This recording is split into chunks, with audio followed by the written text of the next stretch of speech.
Last week we explored healthy sexual expression in marriage. We saw how Paul encouraged the Corinthians to challenge and break free from their culturally inherited perceptions of sexuality, and especially its notions of masculinity. These distorted ideals led them to avoid vulnerable and affectionate sexual relations in marriage, and for men to pursue the satisfaction of sexual desire with slaves and prostitutes. Instead, Paul taught a mutually and egalitarian approach in which the covenant of marriage becomes a secure place for two people to become one flesh and so glorify God with their bodies as sexual creatures. This week we will continue with Paul as he moves on to the topic of sex and singleness. What he will say, again, challenges culturally assumed norms, both within the Roman world, but I think equally within ours. This is a topic relevant for all of us, married and single. Let me mention two reasons. The first is that singleness is the most inclusive of life situations. All of us have been single at one stage, many of us will be again, and others of us will be throughout our entire lives. Around 40% of adult Australians are single. Almost 1 in 4 Australians, 24%, live in single-person households, and this number is growing. Single-parent families make up another 12% of household types. This reminds us that the challenges of singleness are broader than sex, things like loneliness. But then again, many married people are incredibly lonely too, perhaps made worse by the torment of an unsatisfying marriage. For some, being single or single again is a sensitive issue. For others, it is liberating or a relief. We also recognise a variety of experience in singleness depending upon many factors. And it's different if we are 18 or 28 or 38 or 48 or 68 or 88.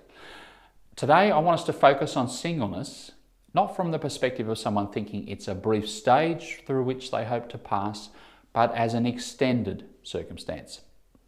And we'll confine ourselves to singleness and sex. Which brings us to the second reason that it's relevant to all of us. The challenges and opportunities presented to single people in developing as a healthy sexual being are shared with married people.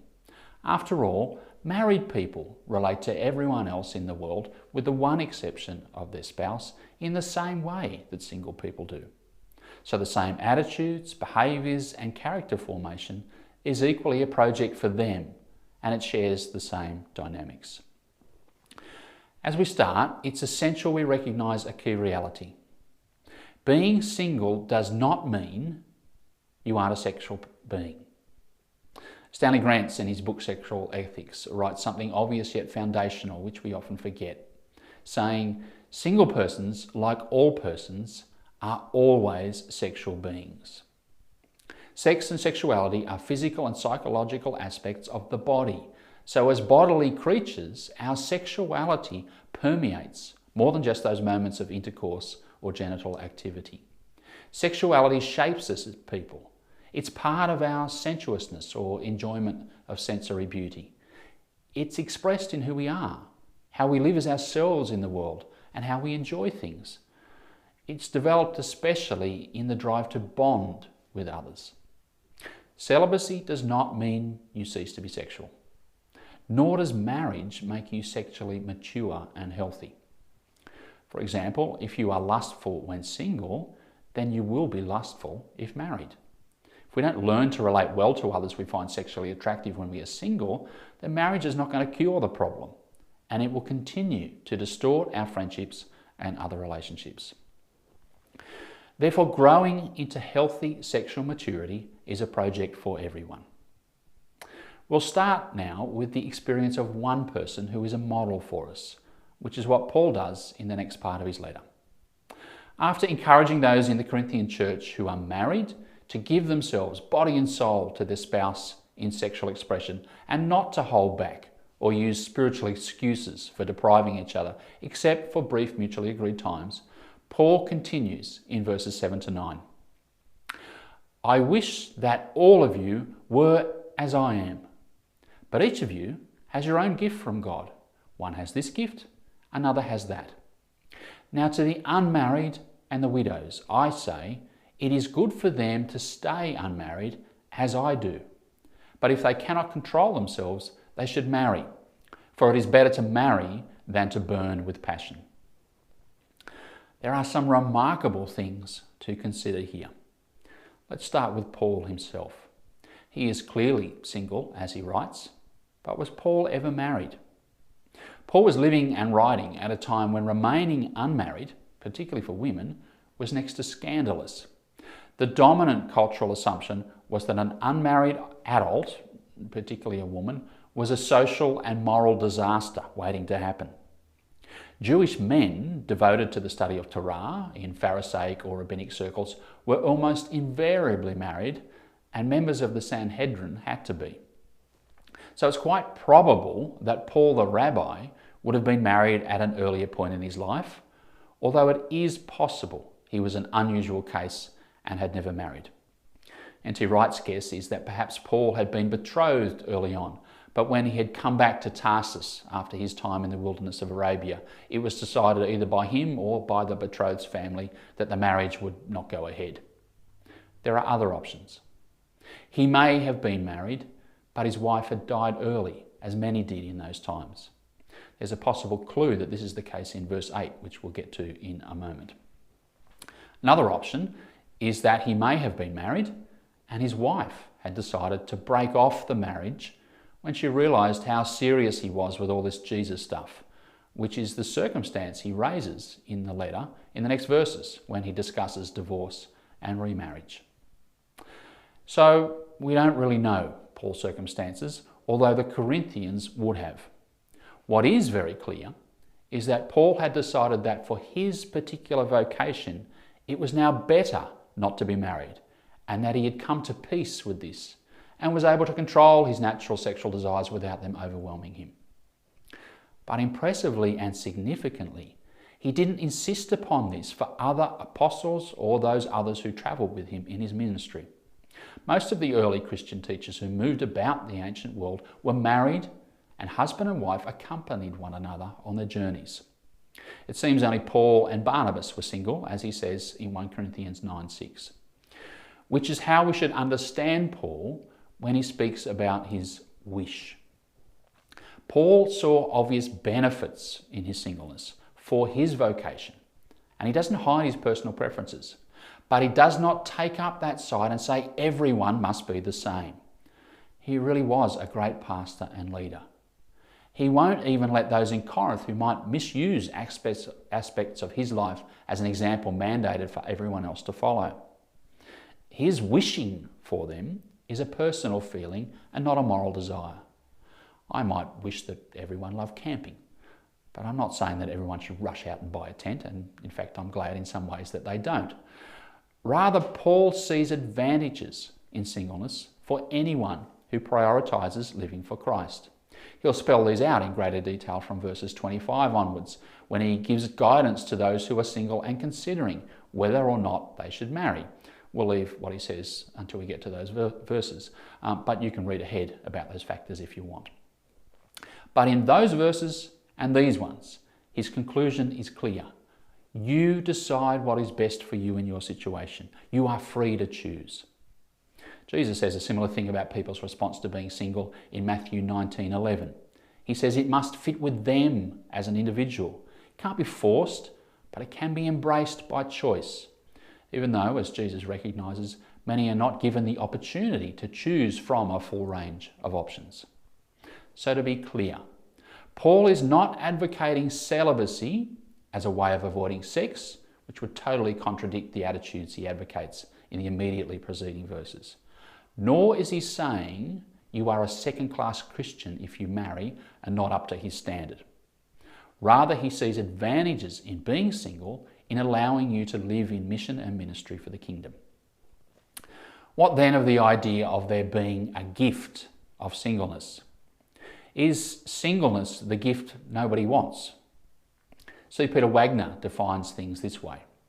The gift of celibacy is the special ability that God gives to some members of the body of Christ to remain single and enjoy it, to be unmarried and not suffer undue sexual temptations. he has a similar understanding of the gift of martyrdom. If you would be happy to be murdered for your faith when opportunity arises to escape, then you have the gift. I think a lot of popular writing about gifts is off course, and we'll examine this more later when we get to chapter 12. But let me raise some obvious problems with this understanding here for these verses. Whether you feel you have the gift or not, if you're single, you're still single. Imagine I, as a married man, wake up tomorrow and suddenly feel I no longer have the gift of being married. Do I walk out? So can a single person say, it's okay for me to have sex with whomever because I don't have the gift of celibacy? Single people have ups and downs with their feelings about singleness. Does this mean that their gift is fickle? I think this approach is artificial because it makes a two-tier class of singles. Paul never writes, now to the singles with the gift, I say, and to the singles without the gift, I say. The whole conception, I think, is dangerous because it suggests that sexual temptation is no longer much of a reality for those with the gift. Does God miraculously remove other forms of temptation from us in this way?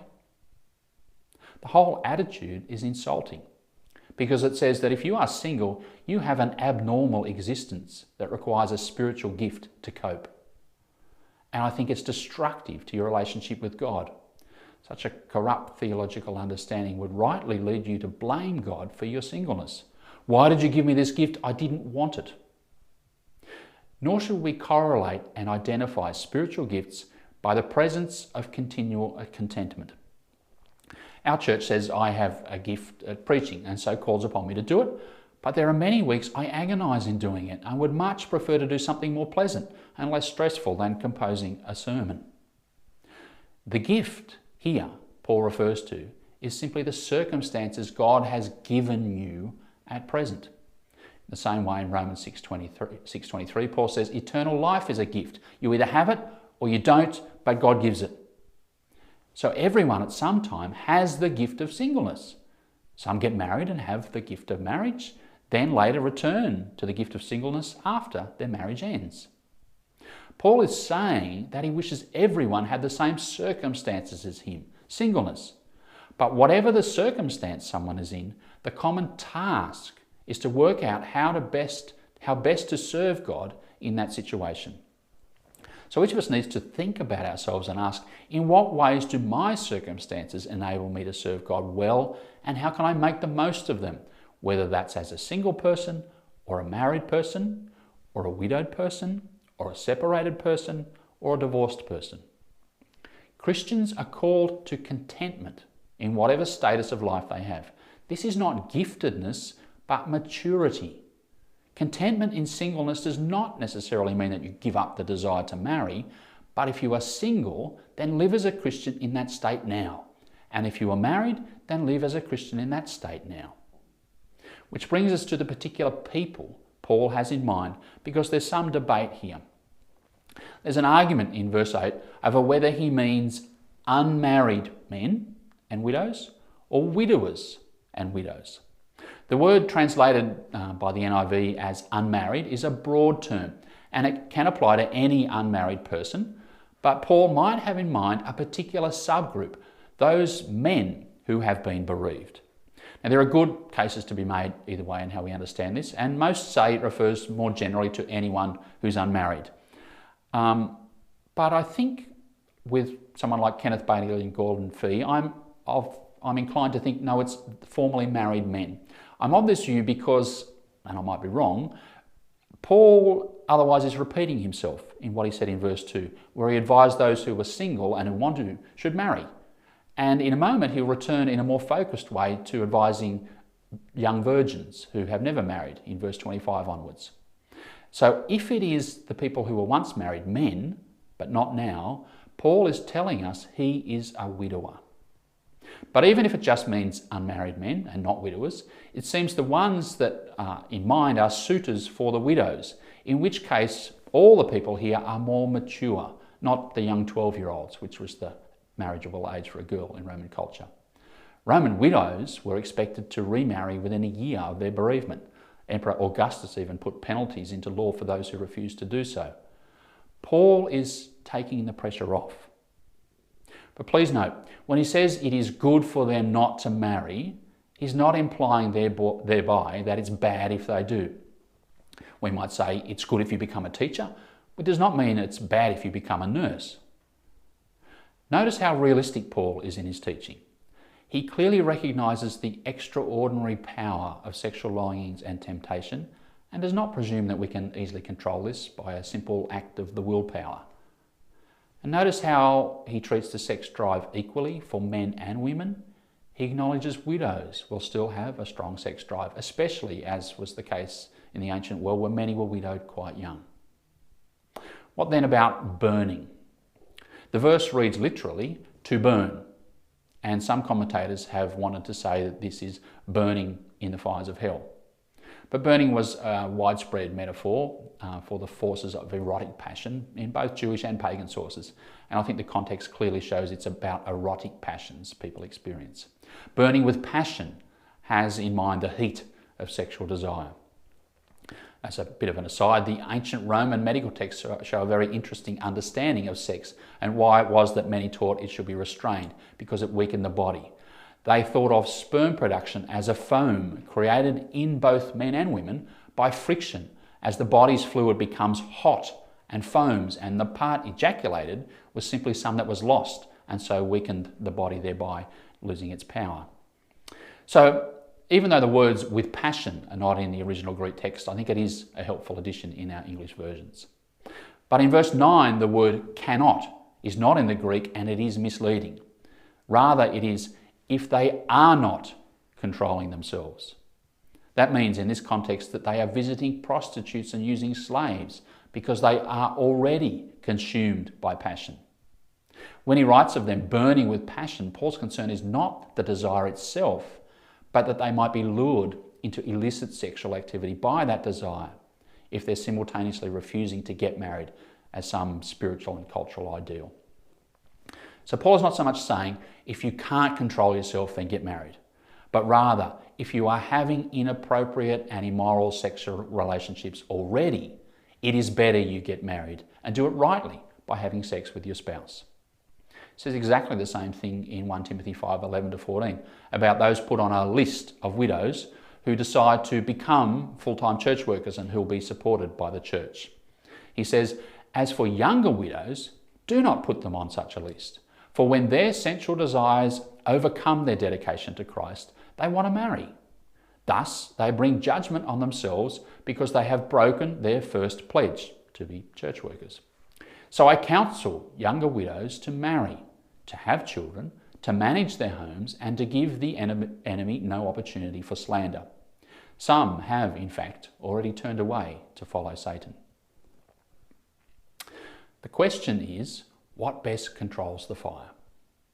For Paul, the burning fire is not to be doused by fleeting illicit sexual encounters outside of marriage, nor by grim repression of natural sexual desires within it, but by getting married and allowing these to flourish, or by being single and learning to control them so that you don't act out.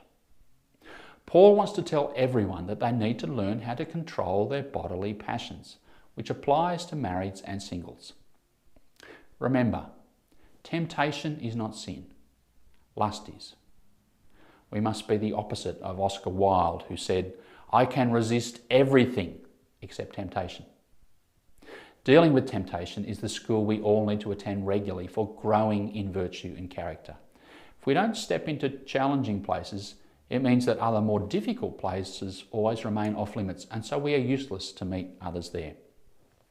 As a young guy working with prostitutes and strip club workers, if I could not communicate safety and give no sniff of sexual interest to them, then my helping relationship would have been destroyed, and I would have been harmful instead of helpful as a community youth worker.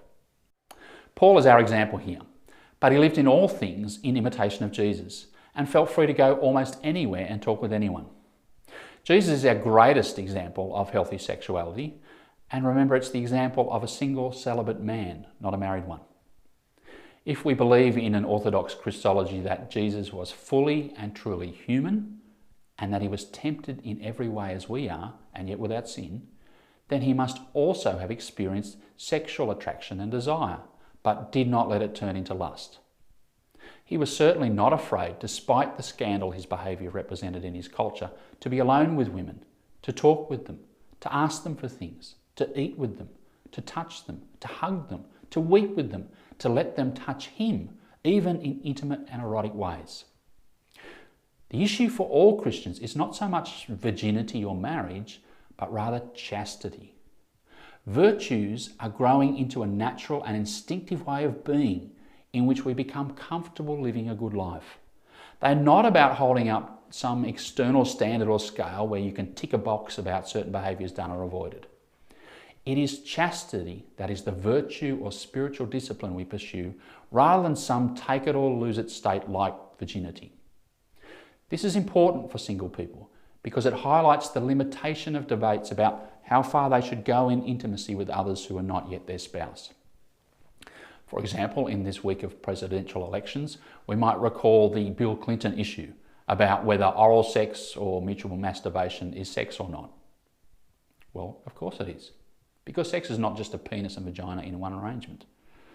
And this is helpful to remember if a dating couple does go too far and ends up having full-blown sex.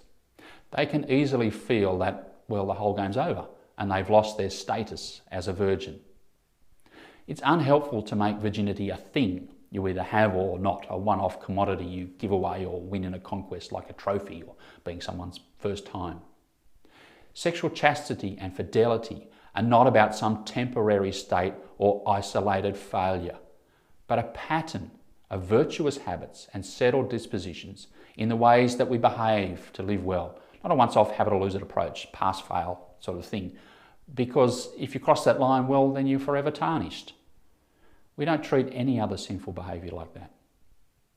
Jesus and Paul said that God's vision for spirituality is not an external conformity to certain laws or regulations, but a new heart leading to a new character, so that we choose a way of life driven by faith, hope and love, joyfully embracing that new way of being through the experience of God's goodness to us, His grace in Jesus. Our ethics are not duty-orientated, but motivated by holy desire, by love, rather than a black and white answer, did we follow the rules or not? There is difference between being merely well-behaved and being truly virtuous. Now, in no way am I downplaying the value of struggling or doing what you know to do is best, but our path is to grow in character so that what we aspire to becomes more and more congruent and natural to who we are within. And this also tells us that the virtue of chastity sits along a continuum.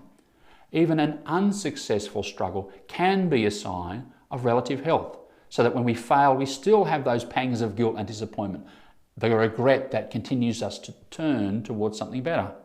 That's how repentance works, as we take a new mind renewed by new understanding and allegiance to God's way. We are not like Augustine, who famously confessed that he prayed, "Grant me chastity and continence, but not yet." Instead, we increasingly live at peace with our bodies and sexuality, allowing us to have contentment and joy in whatever circumstances we find ourselves, which is what Paul describes as his experience in Philippians chapter 4.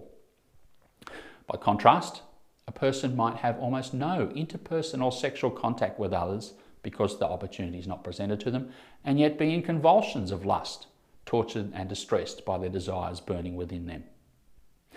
Lustfulness is a vice when it becomes the natural pattern of how we relate to others, and it's even regarded as fun or appropriate as a lifestyle.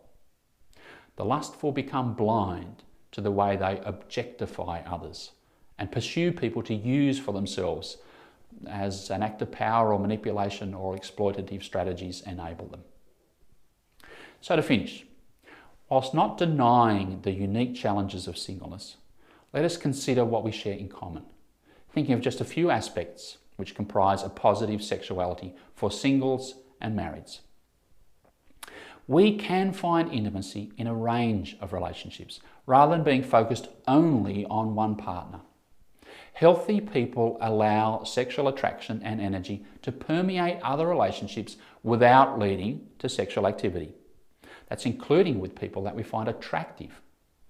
Most intimate relationships have erotic dimensions to them. Sexual attraction is a natural part of the bonding between men and women, and it does us no good to deny that fact of life. Rather, we should accept these feelings, but to accept them does not mean that we act upon them. We can enjoy being attractive to others and expressing ourselves bodily, affirming God's good creation as male and female. We are to appreciate beauty, including the sexual beauty of others. This does not have to lead to lust. We can enjoy the attractiveness of others without it leading to wanting to use them. Feelings are meant to be felt, and this includes sexual feelings. To deny them cuts us off from our humanity. But again, to accept them does not mean we have to act upon them. These feelings need to include feeling comfortable with your own body, your own nakedness, accepting your body and its parts. Many people fear their own bodies. Erotic urges in themselves are not sinful but good. But those urges sometimes feel uncontrollable. They're not. And they can run to lust. We don't want to be lusting, so anything that we imagine might take us there, we fear. But that's not a helpful approach. We are in control of our body. It is not in control of us. You won't burst or go crazy. Arousal can be allowed to subside. It's the same for a married person. You might become aroused but unable to have sex, and so it passes. Healthy sexual adults live positively in their body as a sexual being, with physical touch, closeness, and expression in activities like dance or dress, being close with others. Hugs, kisses, holding hands are all important for all people, single and married. Masturbation is unfortunately still viewed in the church as sensitive and contentious. The Bible says nothing about it, but of course it was known in the ancient world. New Testament scholar Craig Blomberg sees positive value in masturbation and argues that sexual expression is a desire or want, not a need or right, given that we are able to give ourselves limited sexual stimulation. Therefore, no one can make the argument that they must have sex whilst refusing to consider marriage to have it in. He recognises masturbation can become addictive in nature or be lustful in practice, but it need not be either of these things. Mature people have a sense of self-worth and wholeness as healthy sexual beings, which is not determined by finding someone who finds you sexually attractive. This is just as true for married couples.